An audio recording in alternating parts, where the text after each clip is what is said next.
welcome everyone. I'm just going to wait a minute or two here to see if anyone else joins us.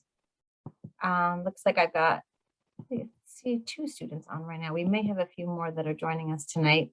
For those of you that are on the call, that are joining to listen, if you want to just type in the chat, maybe if I'm assuming that you're seniors, but if you're not, that's fine. If you're a senior, if you're a junior, whatever year you are in high school, or if you're a transfer, and where you're from, what state or what area you're from, that would be just to give us an idea.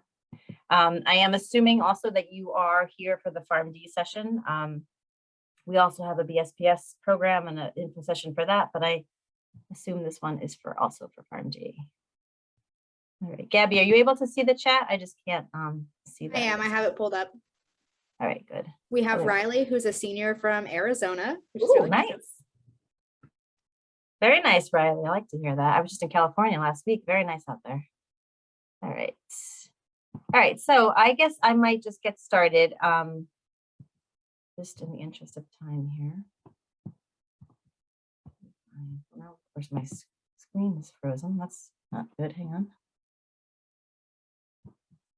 There we go. Okay, so my name is Erica Estes. I am chair of the admissions committee, and I am a clinical professor at the College of Pharmacy at URI, and I'm also the director of the Pharm.D program. So we have quite a great bunch here that's going to run this session for us today.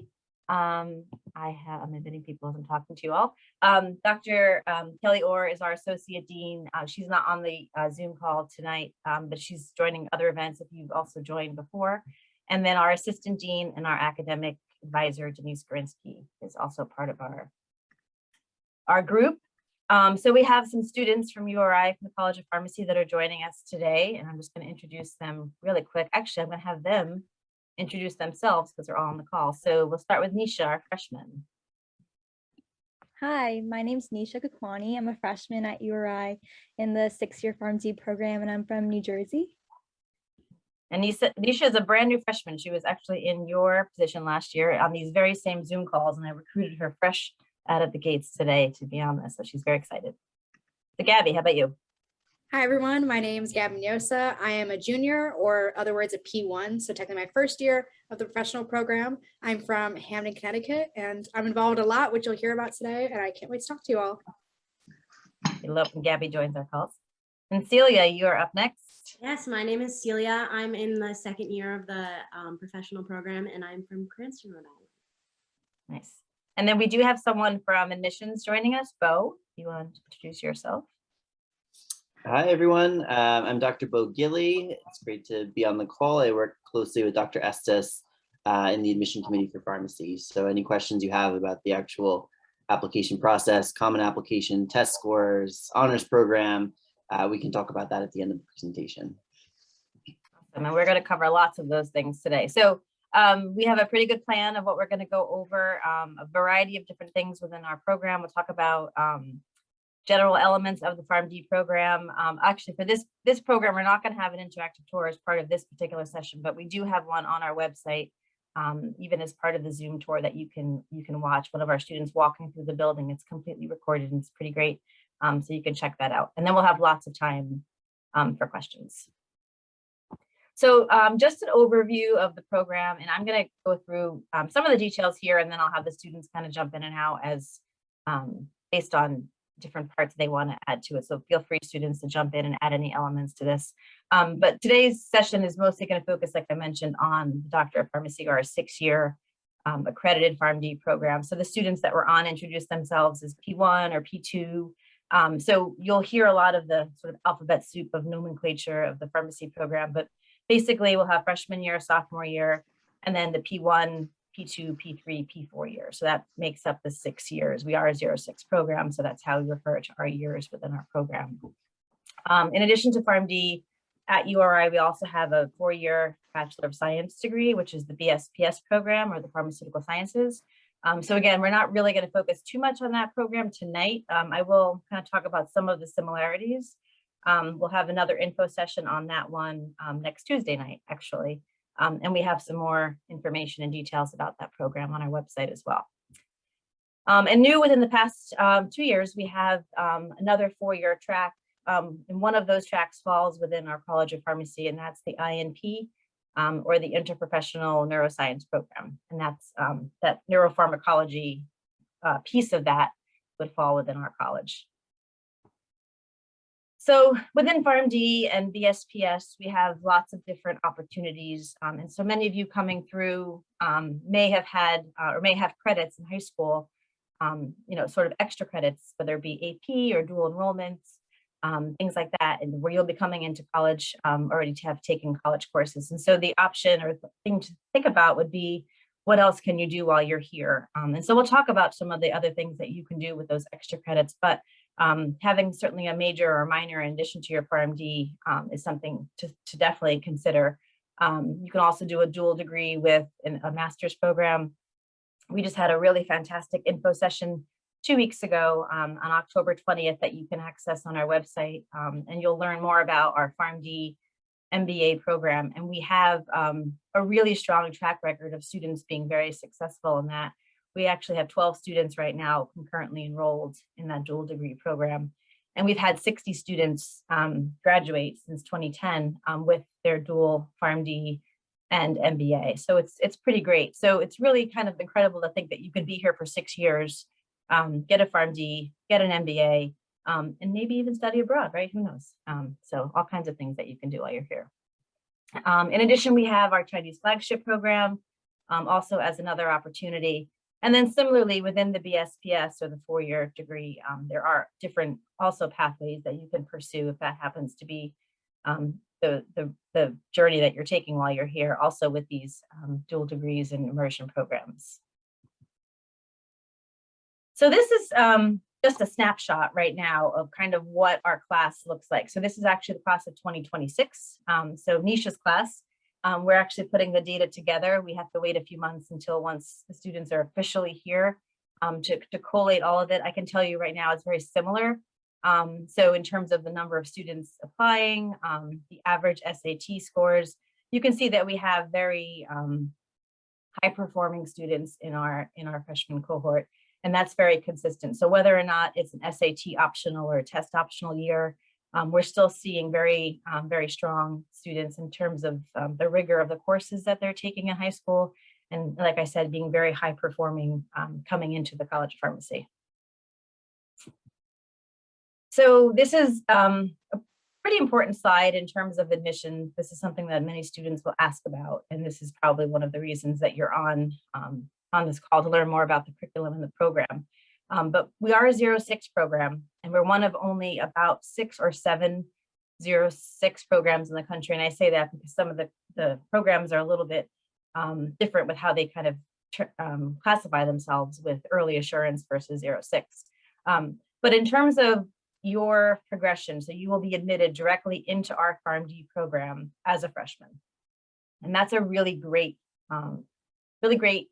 feature to have, because it sort of takes away a lot of the competition that would happen later on. And I'll kind of explain a little bit more about what that means. So within the pre-professional requirements, so your freshman year, your sophomore year, you're expected to earn and maintain a 2.7 quality point average in your science and your math courses. No grade less than a C-. And then there is a professional interview during the spring semester of your sophomore year, which is part of our accreditation, part of that process where you'll be admitted into the College of Pharmacy. Once you're officially in the College of Pharmacy, and that's in your P1 year or your 3rd year, then your quality point average to maintain is a 2.3, and that's in all of your professional courses. And that's required to progress into your final year when you will do your API or your advanced practice rotations. So there's a little bit different qualifications that will happen, but you'll work very closely with your advisor throughout this process.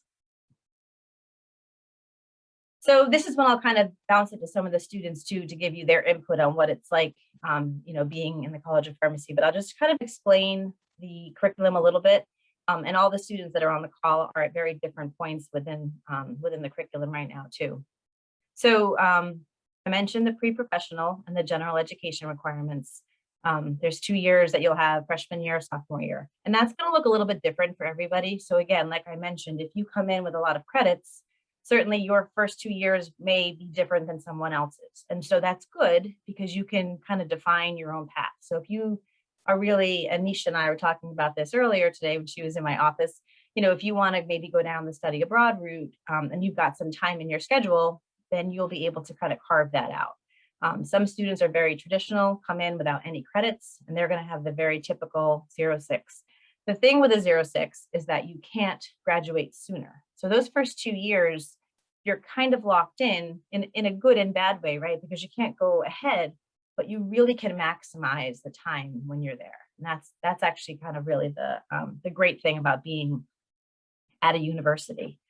So within the next 4 years, so really the didactic portion of the Pharm.D program, when you're actually in the College of Pharmacy, that's what starts your P1 year. And there's 3 years of coursework. So that P1, P2, and P3 year. The P4 year, that last year, is all advanced practice experiences, or your APPEs. I told you this was alphabet soup, so here it goes. So the P1 year, you have 300 hours of introductory practice experiences, or IPPEs, that are sort of intertwined within your coursework. And that last year, you have the 1,440 hours of also experiential education. Those are the advanced practice. So you have 1,740 hours of experiential education while you're taking your coursework. So that's pretty incredible because it really does allow you to learn it and sort of experience it firsthand. So you'll take courses like therapeutics and pharmacokinetics and foundations and all these different types of courses that will really satisfy the requirements of being a licensed pharmacist and passing your NAPLEX exam upon graduation. But you'll also have the opportunity to practice everything that you're learning firsthand. And that's pretty great. So Gabby, I'll toss it to you because you're a P1 and you're just kind of starting out in this curriculum. So do you want to have any insight as to kind of what's going on? You did some of your experiential over the summer, but you're just kind of getting into the guts of it now. So tell us what that's like. Yeah, definitely. So I'll give you like my little spiel of how I got through. So personally, I came in with 30 advanced placement or 30 credits here because I took, 7 AP courses, which was super nice because like Dr. Estes was saying, it really opens up your schedule to do a lot of different things. So I set it up where I could study abroad my spring semester, my sophomore year. Sadly, COVID had other plans, but totally okay because I was able to do a lot of different things. I'm doing a biology minor. I'm almost done completing the honors program. So there's really a lot of ways that you can fit in those credits. And I've really enjoyed honors because I've taken some really amazing courses that I wouldn't have been able to take otherwise. I think there's an honors portion later. I could talk about it more. But yeah, in the first 2 years, it's really great because you can totally make it your own. My friend, she's double majoring in French and pharmacy, and she's almost done with that. So really whatever you're interested in, I say take advantage of it because you do have that time. And now getting into my P1 year, this is really when the professional program begins. And personally, I've really been loving it because I'm getting my first real dive into actual pharmacy things. We're doing things like self-care, that's one of our courses, and you kind of get to learn pretty much any sort of scenario where people walk into a community pharmacy like CVS and bring something to you. Like I have this wart on my hand, or I have a cold, or this or that. What should I take? That's been really cool because I'm an intern at CVS. So it's been great to now be able to answer some of those questions. I'm like, oh, I learned that last week. I can answer that for you. So that's really cool. And then we get more into clinical aspects as well in our therapeutics class, and we learn what a lot of the drugs do and how to help people. And personally, it's just really reaffirmed that like, this is definitely what I want to do. And it's definitely a big adjustment from the undergrad years, but there are teachers and mentors who really help you along the way. And it's been really great. That's awesome. Celia, anything you want to add to the curriculum portion from a P2 perspective? Yeah, so I would, similar to Gabby, I came in with a couple AP credits. So with that, I was able to study abroad the second semester of my sophomore year, and then I'm also getting a minor in leadership studies, and coming in with those AP credits just kind of allowed me to, again, get that minor, have that flexibility to be able to study abroad and get some general education courses while being abroad. And then again, with Gabby, starting that first professional year that I did last year, it's incredible because you finally get to have everything that you've learned in those first 2 years finally make sense for what you're going to be doing for a career. You get to learn how a drug works and then how to apply that to help a patient in the best way possible. So that's kind of where that first P1 year, and now I'm in my P2 year, so I'm just capitalizing more on what I'm going to do with my career. And I've learned a little bit through these IPPE experiences. You just kind of learn everything, and then you get to apply it in those IPPE and APPE courses. Awesome, thank you. And Nisha, so we were talking this morning or this afternoon when you came in about, just kind of setting yourself up as you came in. So anything you want to add, because you're like the newest here out of freshmen and probably most relatable to most people that would be listening to this. Anything you want to add in terms of how you were set up to come into the program and what now you're just registered, what that's like even for next semester? Yeah, so I came in with a few AP credits as well for biology and English. That really helped. So I'm considering doing a biology minor now that I have those AP credits for biology. And biology minor. I'm also considering a leadership studies minor as well.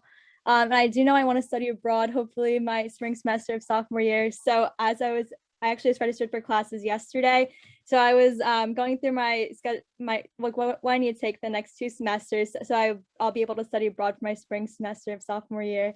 So it's just cool to see that all fall into place and just kind of plan out the next year or 2. And I think, we have advisors. So certainly I mentioned Assistant Dean Gorinsky. She will work with all the students to ensure that if they are planning to go abroad, for instance, they'll have what they need to take over the summer to get them ready for that, that spring semester sophomore year to make that happen. So the students on the call are not advanced into their advanced practice rotations, but that will happen in the last year. So that's 6th year of the program. And that's when I mentioned when you're basically doing just rotations. So think about it as you're kind of working almost like full-time.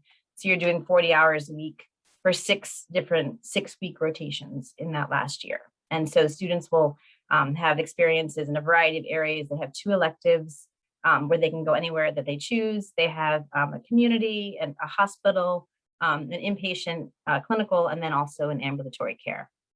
And we have a director of our experiential education program who works with all of the students to help place them at the sites that they want. And students will rank their choices of where they want to be, and then will get placed at one of their ranked choices. So there really is a lot of decision making that goes both ways into the process, so that you aren't just placed somewhere that you don't choose. A lot of consideration for geography and driving, and if you want to live at home for some of them, and figuring out where you want to live, in Rhode Island or out of Rhode Island. So it's quite a process. But by then it also is really exciting because you get to really experience sites and experiences in experiential that hopefully will help determine and decide, what you want to do, what type of role that you see yourself in. So this is the second part of the curriculum, and I just in a sort of more visual way to explain it. And if anyone has questions, again, while I'm talking, feel free to type them in the chat, and we can address them if it's relevant even to what we're talking about right now or later. I know this is a little bit confusing with the curriculum. But we have what we call a spiral curriculum. And so this is new. We've actually just, we're in the process of rolling out our curriculum. So Celia so Gabby is actually in the full new curriculum. Celia is sort of the transition year. And then we have the year above her, which is also a bit of a transition year. So, but anyone moving forward, so coming in, will have our completely new curriculum. And so, when people ask, well, why do we change it? And we have a very proven record. We have excellent passing rates on our NAPLEX exam. It's not that we had to change it. It's more that we felt to stay relevant and sort of to really have a meaningful and impactful curriculum, we needed to adapt it, just like healthcare, and just make sure that we also are changing with the changing environment around us. So when you look at the way that we teach it now, and this is in our new spiraling fashion, the concept is that each semester will build on previous semesters. And so you see a really solid foundation of students getting things like hypertension and high blood pressure. And I don't want to call those basic concepts, but we'll call them more common outpatient conditions that everyone will experience. And then moving through that into the next year, they'll get more complex, more complicated. So maybe something like congestive heart failure, again, where it's another layer of a cardiac condition, just getting a little bit more complex. And then finally, in that last year of coursework, you'll get even more complex, something like a heart attack or a myocardial infarction. So instead of getting all of the cardiovascular content in one time, in one semester, sort of siloed, and then moving on to the next organ system, and then moving on to the next organ system, the next semester after that, we're doing it in a way that it keeps sort of sprinkling it in and just keep layering the concept, so that as you kind of move through, you're reflecting back, you're building on that, and you're learning and moving forward. So the really great part is that it's not a one and done kind of a thing. So you don't just see it once and move on. And that's also really great because when you have the experiential education and the way that we layer that in with service learning being a more outpatient sort of volunteer experience, moving then into the IPPs, which are the introductory practice, so your community and your hospital, and then moving into your advanced practice where you're out there doing rounds and being a much more high level clinical activities. So that also will reflect the same spiraling model. And the really great part about this, honestly, is that when you think about the way that students learn and the way that this education and this content is delivered, students are learning, like Nisha, for instance, as a freshman. 6 years is an awful long time, and a lot changes in 6 years. So when you're thinking about it, we're preparing and teaching students and educating them for jobs and roles that may not even exist yet. So we're trying to keep it that relevant and that really cutting edge, so that students can be prepared for any career path, any role within the profession that they opt to do once they graduate. So I think that's pretty exciting. So this is just kind of some of the fun stuff of the curriculum too. So this is one of my classes. This is my, I teach a geriatric pharmacotherapy elective. And this is, we're all in the classroom still wearing masks right now. Where we are. And so we've really embraced technology. And although we're in person, I have to say we've really done some really cool things with technology, with Zoom, with bringing speakers in. This particular speaker is president of one of the pharmacy organizations who lives in Texas. And I bring her into my class. She just did this last week. She did it last year as well. So we're able to really maximize some of that stuff, even with technology. And I shouldn't say that as a barrier, but really embracing some of the barriers, because I think that has really allowed us to expand things that we wouldn't have done otherwise. Don't get me wrong, we love being in person. I'm so happy that we have all of our students in the building with us. So we just are really kind of happy about the fact that we can maximize some of those experiences. Do you guys feel that being in person this year? I know, especially for Gabby and for Celia compared to last year. And although we were in person last year, it was still much more of a cohort kind of a thing where we had to flip certain days in, certain days out. But any kind of just comments on that part of it with the technology and using that? Anyone want to add? And oops, sorry, Gabby. So I just want to capitalize on what Dr. Estes mentioned about bringing in professionals from around the state, around the country, really. It's a really cool outcome of COVID, I would say, is these Zoom lectures. So now we get to have professionals from all over the country come and speak to us on some of the topics at their top in their field. And that's just one of the things that I believe is so great about this curriculum as well, is now when you learn about something, you might hear about it once and then you'll get to talk to a specialist in a lecture, either through Zoom or they'll come into the classroom. It's just a really good opportunity and a way to make connections and kind of learn from the best so that you can be the best. Love that. Gabby, anything you want to add? yeah, definitely. In addition, we've really used Zoom in a great way. Like I just got sick last week and I was unable to come to class, and I just had to contact the professor and they were able to give me the recording from the lecture that I missed. And because I like personally taking notes myself, and obviously I didn't want to get anyone sick. So obviously before COVID, if you missed it, you missed it. Maybe some friends took some notes for you, but now I get to firsthand watch the lecture afterwards, which is really, really nice. And it's a great tool because I always like to go back and look through everything. So I never feel like I'm missing out if for some reason I'm sick or something. That's definitely good. We have tomorrow my class. I teach at 8 o'clock in the morning, and I have 3 different speakers. It's a 3-hour class on my geriatric elective, and I have two out of the 3 speakers I'm going to bring in via Zoom. So it's 3 hours. So I do like a different hour each different topic. So one of the speakers is they're actually all alumni of our College of Pharmacy, doing all these really great things in the field. One of them is actually in dental school right now, and she's doing a Zoom lecture on oral care in older adults. And she's coming from Boston, Tufts Dental School, doing her Zoom lecture. The other former student is a professor at Northeastern, and she's doing a lecture on urinary incontinence that she's delivering from Boston. And then one of our alum, Catherine, is going to be coming in. She's a resident right now at Rhode Island Hospital and will be coming in live. So even just having the 3 different speakers, bringing them in and just doing these really awesome things to kind of keep it interesting for the students, bring in people so they're not just hearing from the same person all the time, but really delivering the content in all areas, different areas of expertise. So now, oh, this is kind of great. So Nisha, I'm so glad that you're on the call with us today, because we're going to kind of have you talk about some of the things that we love the incoming freshmen to know about. So one of the really great things about URI, I think, is kind of the transition programming that they have in place for the freshmen. And they have a couple of different things that they do. So one of the things is specific, a course called URI 101. I teach in that course. Gabby was in my 101. Actually, Celia was too. And Anisha's taking it right now. And so it's a really kind of a fun class where you are in a small group, maybe like 18 to 20 students, give or take, a small group that you're with for other courses too. You're also with them in maybe your biology class or maybe calculus or chemistry. It depends on what the next term, the living learning community that you're in, because you're based on courses that you have similarly in common. And then it's really great because you become friends with them early on, and maybe you start studying with them, maybe you start hanging out with them. I've had kids in my classes, I've been doing this for a long time, who are in each other's weddings when they get married. It's kind of fun. So it really has no limits for where it'll go. So within that freshman year, you'll also be assigned an academic advisor. In this picture, you'll see it's Assistant Dean Durinsky. She loves to be involved in all of our events. And so you'll get to know her very hands-on, one-on-one.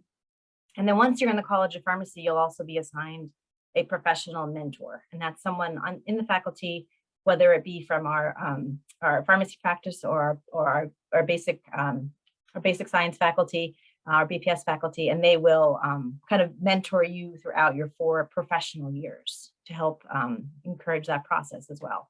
And then the honors program is another aspect of this. So I'm going to toss it to Nisha for a little bit. Maybe, I mean, I'm putting you on the spot here, Nisha, because you didn't even know you were doing this till today. But if you want to talk maybe a little bit about freshman year and how that adjustment's been. I can tell all of you from talking with her today that when she came to talk to me, she just had this like smile lighting up her face of all of the cool things she's been doing. And she's only been here for 6 weeks. So it's kind of amazing. So if you want to talk about some of the freshman stuff that's going on. Yeah, of course. So coming out of state from New Jersey was definitely a big adjustment. I've never really been away from my family for such a long period of time, but being here, it's just like everything is so busy with classes and joining clubs, making new friends, that I actually forgot about being homesick, and I've just been having so much fun here. I got to join some really cool organizations and clubs like Lambda Kappa Sigma, or LKS, which is the professional pharmacy sorority. I know a bunch of my friends are joining Kappa Psi, which is the professional pharmacy fraternity. And so another thing I've joined is the Good 5 Cent Cigar, which is URI's student newspaper. And I get to kind of explore my passion for journalism and write for the newspaper, which is something that's been really cool since I've been here. And I just applied to be a tour guide, as well as doing some other stuff on campus, like teaching yoga. So I've just really got to explore my passions, as well as like focusing on academics, which is something that's great about being here. And the living and learning communities and URI 101 is definitely a big part of what helped me adjust so much. It's good to like meet people who are in your major. So I've like, most of my friends are Pharm.D and we all help each other, and everyone's just so nice and welcoming. And it's just like really great to meet people who are the same major as you and have that connection with them. So one of the great things that you just mentioned, well, you mentioned a lot of great things, but I love the fact of the 06 program and, you know, studying with your friends. And I can't emphasize that enough. And you just kind of spoke to that, and I'm sure the other students can as well. But, you know, one of the benefits of having that concept of the 06 is that that's your seat. You earned it. You are admitted that that's yours to keep, and it's yours to lose, in the sense that if you don't maintain the criteria, then sure. But you are not competing with anyone else for that seat. So it's not like we're admitting a certain number and only taking a certain number. And that's really one of the advantages and one of the benefits. And you can feel that in the students, how they study, how they collaborate, how they want to help each other. There isn't that sort of that feeling where the competition that's typically in a program where you're a class of 400 and you're only going to be able to admit or advance 100 students into your program. Anything, Gabby, Celia, you want to add in terms of just the transition? Actually, Gabby, you can talk about the honors program here. You wanted to. Definitely. Yeah, no, I could talk a little about the honors program really quickly. Personally, I really enjoyed the honors program. I just went for it and took an honors communications class my first year, and I've loved it ever since. What I really enjoy about honors is there's smaller class sizes. So you really get to have that one-on-one time with your fellow classmates. So I've become like good friends with them. And also you're being taught by like really highly trained professors who are super specialized in that field, and they care a lot, and they'll know you by your first name, and you really just get to make those connections that last a long time. My honors comm professor, Erin Earle, she's the head of tour guiding, and I'm also a tour guide, and I'm on the e-board now as like the recruitment coordinator, and I've become super, super involved in it. And I don't know if that would have happened if I didn't get exposed to all these resources who like really encouraged me to go for it. And it's genuinely my favorite thing that I've joined. But yeah, I've really taken some interesting classes in honors. We have so many different things. A lot of them overlap with pharmacy too, which is really nice. You can double dip in them. But I'm doing a colloquium next semester on like the pursuit of happiness. I took a really cool like honor seminar on music theory, and I really like music, but obviously I'm in a super sciencey program, so it's cool to be able to take these interesting courses that you might not have been able to take otherwise. So I totally recommend it if you're interested. I always say it's not harder, it's just different. Like I said, you get that really great one-on-one time and cool courses you get to take, which is cool. But I also want to talk about mentors really quickly, because I've had some amazing mentors that are just set up throughout how the program works. With LLCs, you have a RAM, which is a resident academic mentor. And this Sonica is still the RAM. She was my RAM when I was a first year. She's absolutely amazing. And they put on really cool programming. So I know we had like ice cream socials, which was fun. I got to meet a ton of different students throughout my LLC and the entire program, which is really cool. And in addition, I truly enjoyed URI 101. My mentor, who was a year older than me, Edith, she was absolutely amazing. She's now my big for Lambda Kappa Sigma, which is the professional pharmacy fraternity. She's my roommate, my best friend, and that wouldn't have happened unless I was in Dr. S's course and made some amazing friendships. So they really do last a lifetime, and I just say take advantage of everything. And I think we have a lot of informal mentoring too. Like for instance, just pulling Gabby and Celia onto this call to help me tonight, and even Nisha now as a freshman. You know, they took a course with me. I got to know them. I knew they had some really kind of interesting stories, and I just know their personalities. And I feel like there's a lot of that even between the faculty and the students, kind of assisting and supporting one another, which is really great. So Celia, anything you want to add? Yeah, I just want to, again, capitalize on something you said, Dr. Estes, which is the idea of competition is that we're in a 0 to 6 program. You already have your seat. So when you're in these living learning communities, and then as I've entered my professional years in my first and second year, everybody wants each other to succeed. You're all there, you're working together. So I found that I study best in groups of people, and in multiple different classes, I'm in multiple different study groups, and you want to see each other succeed. So maybe if someone understands it a different way than you, they explain it to you, they teach it to you, and then there's no sort of competition there. Everybody is succeeding, everybody has their seat already. So it's just a great community, these living learning communities. Everybody wants to succeed and everybody wants to help each other succeed. So it's just a great community of people is really all that I can add to it. That's awesome to hear that you explain it that way. It also makes me think about something else that's really important to mention, is that we have such a strong network of resources in terms of our academic enhancement center and our tutoring programs and things like that that are across campus, and everything from chemistry to math to, you know, all the courses that freshmen and sophomores certainly would be maybe needing some assistance on. But even once you're in the college, even though those courses are very specific to our pharmacy program, we have an internal tutoring program. So Rhode, which is our pharmacy honor society, we have those students who we have certain peer mentors, peer coaches in each of the years assigned to certain courses to help support the students. So for instance, the younger students, the P1s, are struggling with certain courses that are a little more challenging. So the older students who've taken them before can help them. And it's not meant to be like review sessions where they reteach them the material they didn't maybe understand in class or didn't learn.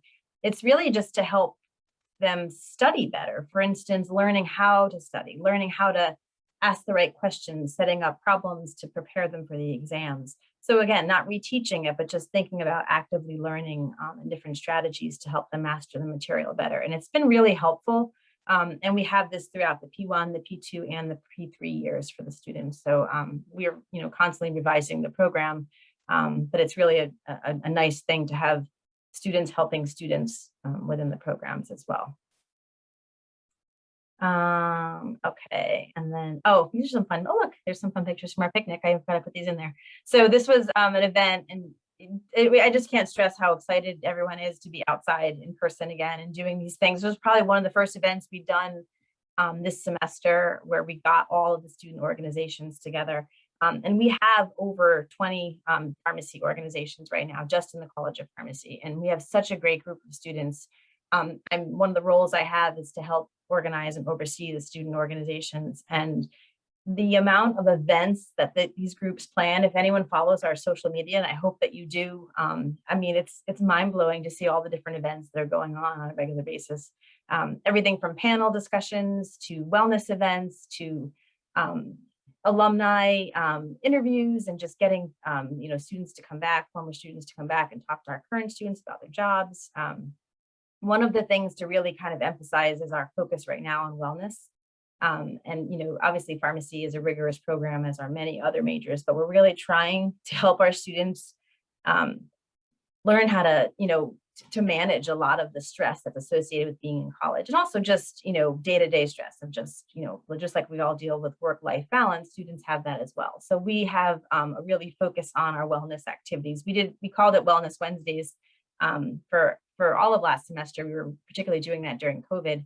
And then we were finding that, well, it's a little bit stressful always having to have it on a Wednesday, because you couldn't always go on Wednesday. So let's not be so like Wednesday about it. So now we just have URI Wellness. And so we have yoga, and in fact, tomorrow we have yoga in the greenhouse. We're doing a little bit cold to be in our medicinal garden. This was a few weeks ago when we did it outside. And we're also having a paint de-stress night. Last week we had pet therapy, de-stress with dogs, which was super fun. So it's really great to have these types of events. So, Nisha is a certified yoga instructor. So we're going to pull her in to teach some of our yoga, hopefully in the coming weeks, which will be really great. So it's nice to be able to share those experiences with students, with faculty, with staff, and all just kind of being mindful of those types of practices. Anything, students, you guys want to add about the wellness aspect, or just, I have more student event slides too to add, but anything else you want to add? Something else is that in the LLC, so this year for the LLC, it's Weldon Hall for Pharm.D students, and even like the Rams and the RAs, they organize like wellness events in the lounge. So they do like mental health days, and you basically go in and they do like different like activities to help you focus on your mental health and de-stress. And I just think that's really cool how they organize events like that to just help students and like help people get to know each other and just like de-stress together. Absolutely. And the really fun thing is they started letting clubs like collab on the wellness events. So the club for the freshman picnic right there is ASCP, which is the geriatric pharmacy club that I'm a part of, and Dr. S is the head of, which is really fun. We did a walk on the bike path because we have a really nice like paved bike path that goes all by the farms and everything throughout school.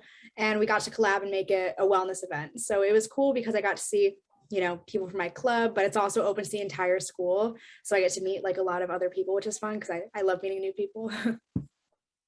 We're doing a really fun event in December, right, Celia? We're planning our White Coat Winter Wonderland, which will be a little bit of a holiday fair. And then we're going to have some de-stress events with snowflake making, capping it off with a really fun ugly sweater contest. So yeah, anything that we can do to kind of like get the community feeling and also just get the students involved. And we love planning those events too.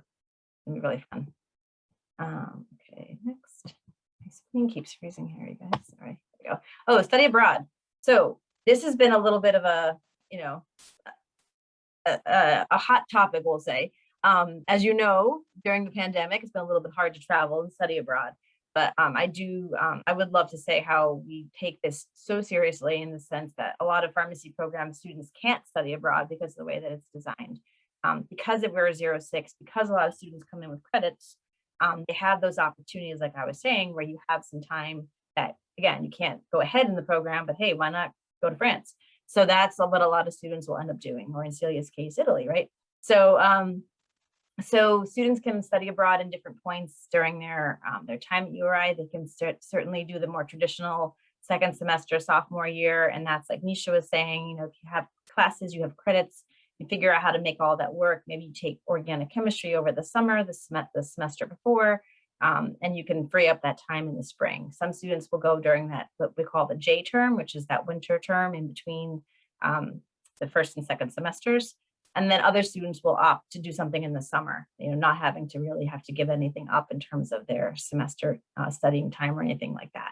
So this is just a variety of students who've traveled abroad over the past few years. We have medical mission trips. The student up on the left was at an orphanage for HIV children in Jamaica. We've had students obviously going to Italy there with the Leaning Tower of Pisa. We have some of our students on the red carpet at the Cannes Film Festival. We have Ali, who's scuba diving in the Great Barrier Reef in Australia. Up in the top, we have some students in a medical mission clinic in Vietnam. That was also over one of the winter J terms. And then down in the corner on the right, and I certainly say last but not least, because that's Caitlin, who did many of our info sessions with us last year and is too busy to join us this year because she's actually doing her 6th year API rotations in France, because she's a double major in pharmacy and French. And so she's spending 2 of her blocks in France doing her API rotations. It's absolutely amazing. So, so she also had the opportunity to study abroad during her sophomore year, doing that semester at sea experience where students travel on, for lack of a better term, on a cruise ship and go to all these different countries over the course of a few months. So Celia, I believe, was the only one on this call who had the opportunity to at least try to study abroad, right? And got through most of it, or at least a good portion of it before COVID kind of had a bit of an influence on it. You want to talk about that a little bit? Yeah, so when I was in high school and I started looking at different pharmacy programs, I knew that I wanted to study abroad wherever I went. And URI was one of the only College of Pharmacy that I looked at that encouraged study abroad. When I asked in the info session, I remember Dean Gorinsky went crazy about study abroad, just supporting it and everything that it was and all the different options that I had. So I chose to do the second semester of my sophomore year. I took a majority of my general education courses in Florence, Italy, just kind of fulfilling the like art courses, history courses, kind of that style. So I was learning a lot about Italian culture while I was there. And it was great to be able to travel on weekends, really experience the Italian culture firsthand. The program that I went to, I was living in Florence, Italy. The meal plan was amazing. I got to eat at all different restaurants around Florence, which was maybe my favorite part. And then unfortunately, I did have to come home mid-semester because of COVID. However, even after that, both URI and the college that I was studying at in Florence were both very responsive in making sure that my transition home was very smooth and that I was still getting the vision of Italian culture. So I was still taking all of those courses, but I was just doing it from home and doing it virtually. So I was still learning about the Italian culture, which I love, and I will be back there one day, I like to say, potentially as a summer experience. And it was just an amazing experience. And I encourage anyone who's just slightly interested, when you come, just leave your schedule open to it.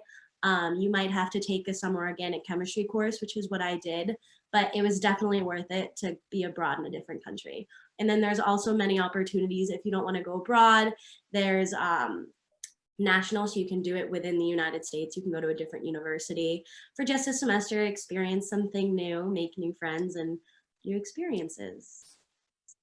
I like to say if someone has to go and take wine and cheese tasting in Florence, then it may as well be you, Celia, right? Pharmacy student. So you gotta love that. So, so one of the things to keep in mind too is that we do have actually quite a lot of students that do study abroad. So in our average class of about 130, on a typical good year, a normal year, we'll say, we can have up to 30 students sometimes that will be studying abroad. So we have quite a large percentage of students that are successful doing it. So again, one of those things that isn't just something we talk about, It's actually something that students are very successful, and many of them really do, and speak to it as one of the best experiences while they're in college. So take advantage of that for sure. I would be living under a rock right now if we all didn't acknowledge what's happening around us with the pandemic. And Gabby was actually in my class today when we were talking about this a little bit, because she's in the service learning course that I teach. And we were talking about the role of pharmacists in the pandemic. And just, especially since the rollout of vaccination efforts, the different places that we found ourselves helping. So I can say personally that I've helped in my town, in my community, when the vaccine rollout happened with the 75 plus age group. We've been vaccinating on weekends, helping at the pods, at the town pods. We helped when they rolled it out in the schools in the spring for in the springtime school age efforts of the 12 plus. And now we're helping again with boosters. And so I'll be there again this weekend giving the booster shot. So it's been pretty great to be part of that. It's been even more amazing to have our students be part of it. They get certified to administer as early as the P1 year. So students are doing it at work. They're also helping from a volunteer aspect. And it's just every time you walk into a pharmacy and see that role.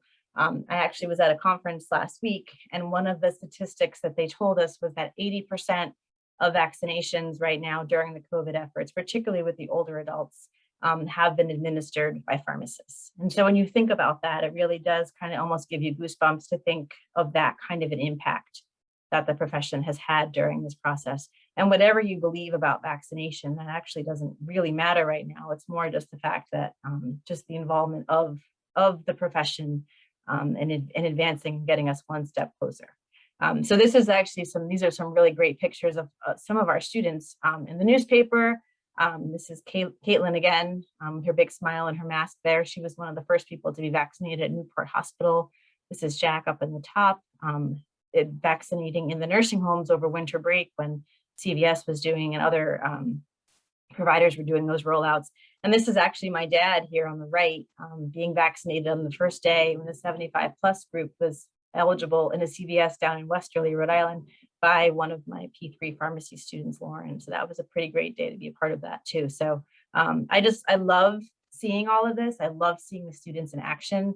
I love even more having my colleagues, faculty members, friends, alumni, anywhere you go, also there supporting one another. So probably Celia is probably our only one that maybe can speak to some of this because you've already been trained to vaccinate. But anything you want to add to that? Yeah, so I took we take an immunizations course, part of the curriculum, and through that we all became certified. And then this past summer, I worked at a CVS. I was an intern at a CVS, and I was majoritarily giving COVID vaccines day to day. And it was an amazing experience. I got to interact with so many different people.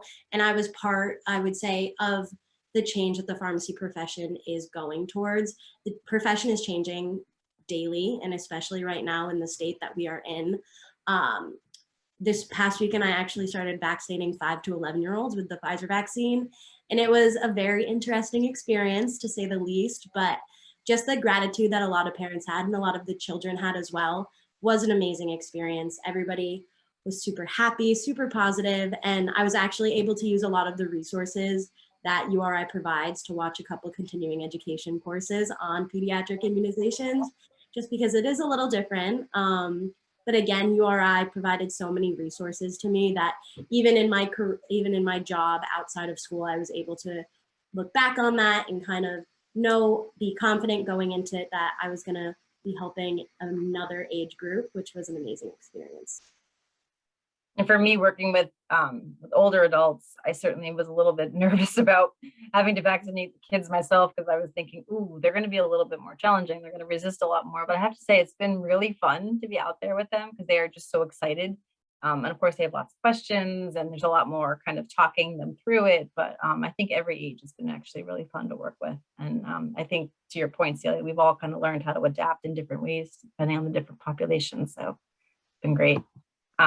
So these are just some of the slides to end with in terms of, the why, like why URI. And so one of the things that we're super proud of in terms of our marks of excellence, and these are some of the slides that I have something to speak to each one of these statements, but And this is data from previous classes. Again, the numbers tend to be a little bit more delayed with being able to collate everything together. But for our class of 2020, they have all passed the NAPLEX on the first attempt, about 94%. And then the class of 2020, 97% employed at graduation. And then also from that same class, the data of the surveys, 97% of the students surveyed would choose URI again. This past year in 2021, we found ourselves in the top 5% in the country for pharmacy program postgraduate training placements. And those are those PGY1, the residency programs that you might hear a little bit about, where students will specialize in different aspects of pharmacy after their 6 years. And then also back from 2019, top 5% in the country for federal research funding programs to pharmacy programs. And that's very significant for us, especially as a College of Pharmacy, because we don't have a medical school affiliated with our college. So the fact that we're still really high in terms of research funding is really something strong to be proud of. So I really like this slide, and I know it's busy, and that's not so much why I like it, but I like it because of all the colors. And if you think about what the colors represent, this goes back to all of the different professions and potential or career paths within the profession that students can opt to do when they graduate.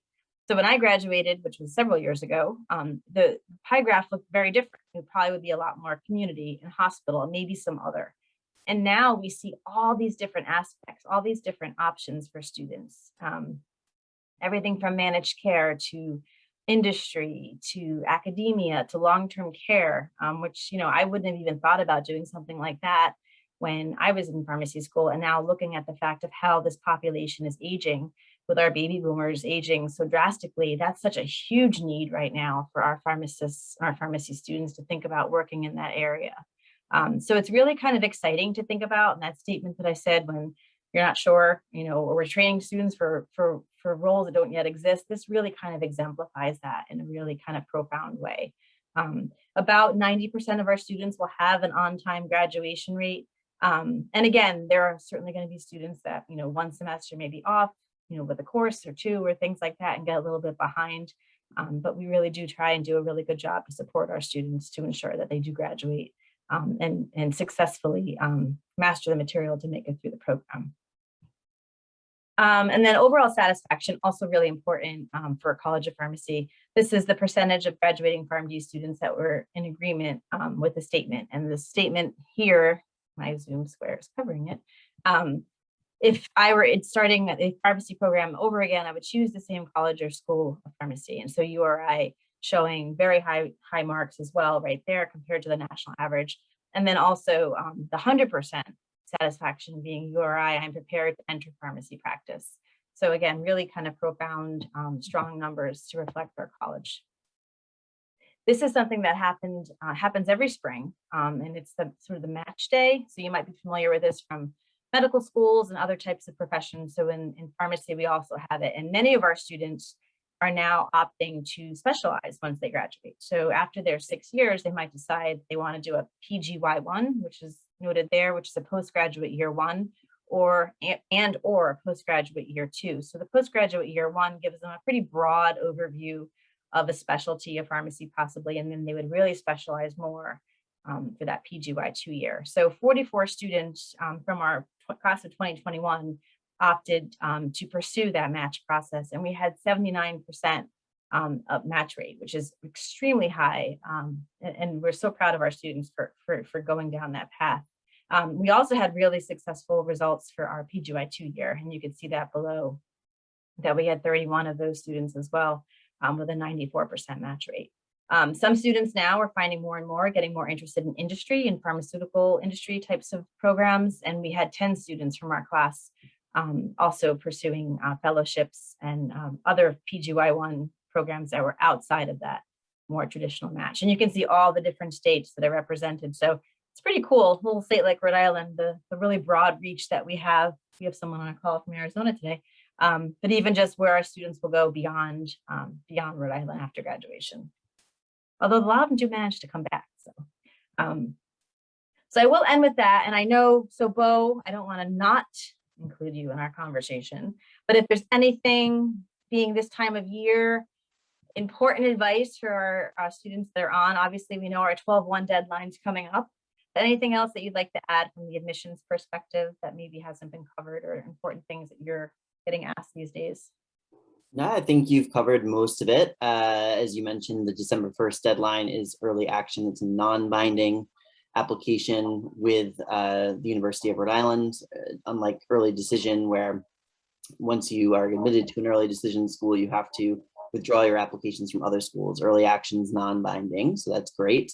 It needs to be a completed application submitted by that time. So a complete application includes for first year students, I should say, includes the common application, letter of recommendation, official transcripts, $65 application fee.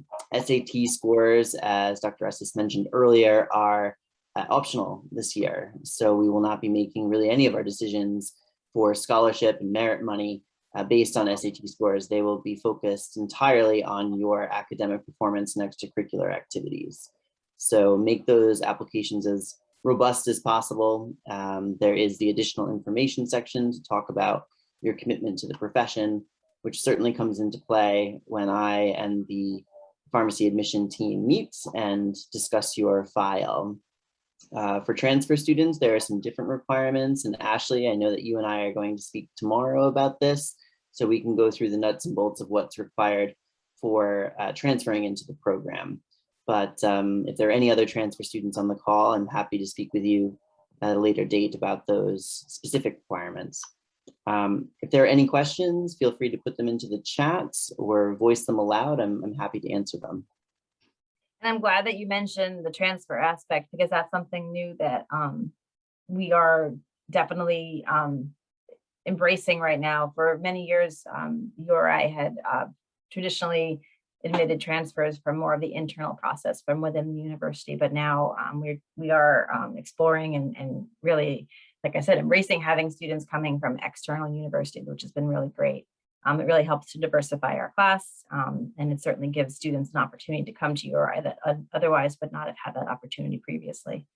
So we're really excited to pursue that. So definitely, I'm glad that you're talking with her as well, Bo. That'd be great. And any other students, if you're maybe watching this after, please feel free to reach out with those questions as well.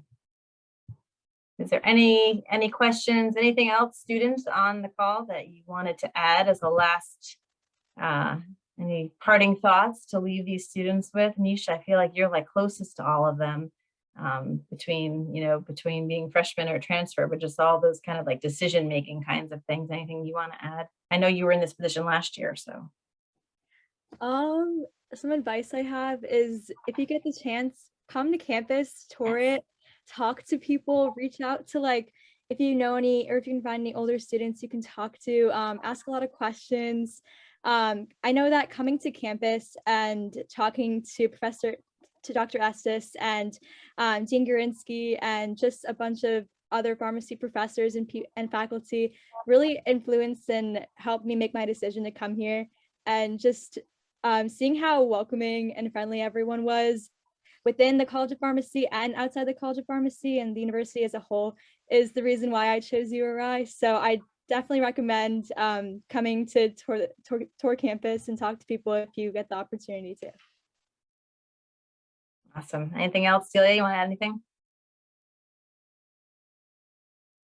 I agree with coming to campus, and if you know someone who attends URI, or even any of us on the call today, if you have specific questions about maybe like club sports, like different organizations on campus that you might want to get involved in, I always say reach out, because the best way to enjoy college, I would say, like Nisha mentioned, is getting involved and staying involved.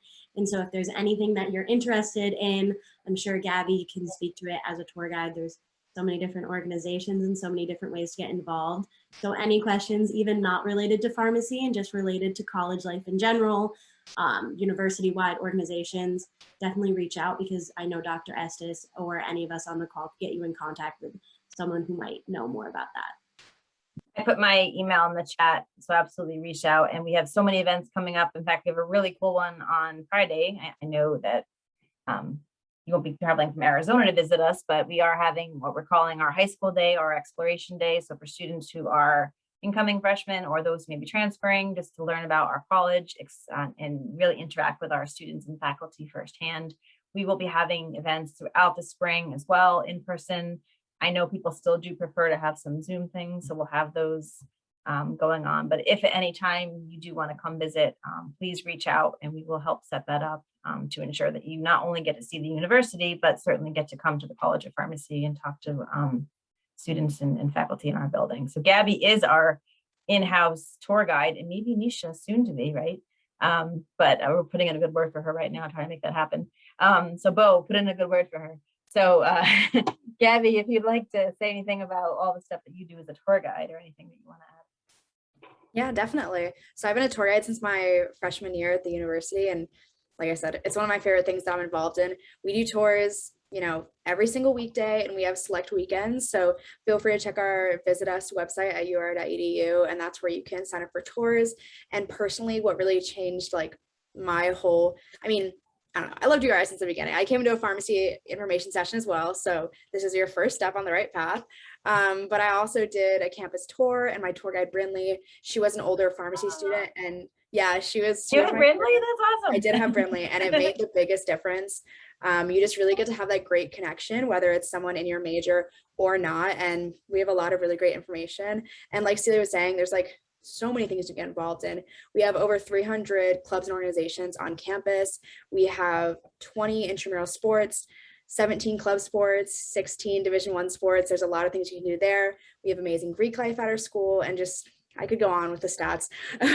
But you know, if you ever want to talk to me and Dr. Estes do one-on-one College of Pharmacy sessions. You can sign up for those on the College of Pharmacy website, and I can talk to you all more personally. But what I always encourage students to do is, if you're interested in anything and just want to like be as involved as possible, this is really the school for you, because they encourage you to do pretty much anything you're interested in, whether it's academically, when it comes to jobs on campus, or even just clubs. They really want you to explore everything. I've worked 3 jobs on campus. I was a tutor at the Academic Enhancement Center, which is really fun because you get to help other students through their courses. I did intramural soccer and volleyball.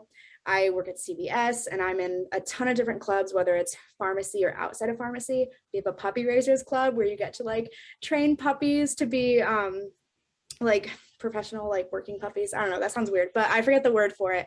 But it's so much fun. You just get to play with puppies. It's great. So like I said, this school, really, you can just spread your wings and do anything and everything. And I think that's really what makes us unique, and especially as a College of Pharmacy, how much they really support us in all of our endeavors. Awesome. Thank you. Bo, anything you want to add before we end from the admissions No, standpoint? just you know, nose to the grindstone and all that. But my headmaster when I was in high school always said, if it comes between taking an hour of studying out of your night or sleeping an hour, to absolutely take the hour of sleep. And I always mention that because I think this is a very stressful time of year for everyone, pandemic aside. And so I think self-care is a very important part of your daily regimen. And the end of the day, we're going to look at your records and know who you are as a person. So just make sure to take care of yourselves and get the rest that you need in order to be successful in the long term.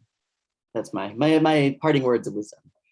I think it's very wise. As the mom of a high school senior who's been watching him hit that submit button the past week on all of his applications, I can vouch for that. So. So thank you everyone for joining. If you have any questions, please reach out to me or to any of the contacts on our website there. We have all of our social media handles, so please follow us on social media you know, and come to any event that you're interested in. We'd love to see you in person and certainly on Zoom again. So thanks so much for joining us tonight.